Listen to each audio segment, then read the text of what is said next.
चरण दाबा सेवका के कांबला पर जावा सेवका के भैया बहना के कांबला पर जावा कि मैं हो उड़ना खटोलिया से आई तू मैं उड़ना खटोलिया से आई तू कि मैं हो पर के नौरा तुम्हारी तेरवा पर होके आवलू करके सवारिया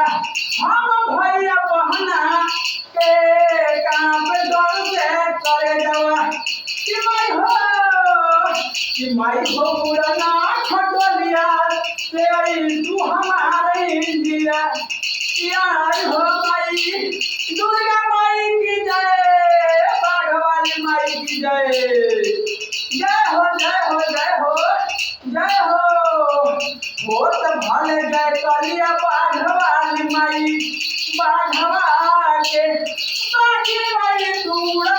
खटोलिया से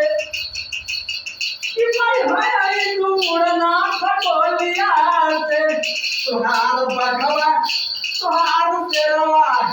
देखी माई हो कांबला करे जवा आई रे दैवा आई रे गाय आनी माई काले के आनी रे माई डरवा से कांबला करे जवा कि मैं हो